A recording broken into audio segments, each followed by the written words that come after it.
Praise the Lord. கர்த்தர் உங்களை ஆசீர்வதிப்பாராக. இன்றைய வேத தியான பகுதியில் வாசித்து தெரிந்து கொள்ளப்பட்ட வேத வசனம் மத்தேயு 7 அதிகாரம் 7 வசனம்.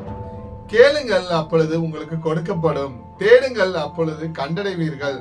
தட்டுங்கள், அப்பொழுது உங்களுக்கு திறக்கப்படும். ஆமென். ஹல்லேலூயா. கிறிஸ்துவில் பிரியமானவர்களே, இயேசு கிறிஸ்து இது வசனத்தில் ஒரு 3 காரியங்களை குறித்து நமக்கு போதிக்கிறார். முதலாவதாக கேளுங்கள்.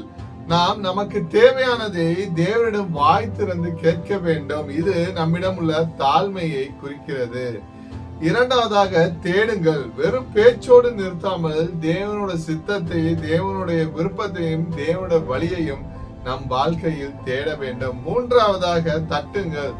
தொடர்ந்து முயற்சி செய்ய வேண்டும். கதவு திறக்கும் வரை விடாமுயற்சியோடு ஜெபிக்க வேண்டும் என்று வசனத்தில் குறிப்பிடுகிறார். இயேசு கிறிஸ்து பயன்படுத்திய கேளுங்கள், தேடுங்கள், தட்டுங்கள் என்ற சொற்கள் மூல பாஷையிலிருந்து தொடர்ந்து கேட்டுக்கொண்டே இருங்கள், தொடர்ந்து தேடிக்கொண்டே இருங்கள், தொடர்ந்து தட்டிக்கொண்டே இருங்கள் என்று அர்த்தத்தை கொடுக்கின்றன. ஆமென். ஒரு நல்ல உலக பிரகாரமான தந்தை தன் பிள்ளை கேட்கும் போது தீமையானதை கொடுக்க மாட்டார். ஆமென். அதே போல நம் பரலோகத்திற்கு பிதாவிடம் தொடர்ந்து நம்பிக்கையோடு நாம் கேட்கும் போது அவர் நமக்கு நன்மையானவற்றை நிச்சயம் தருவார்.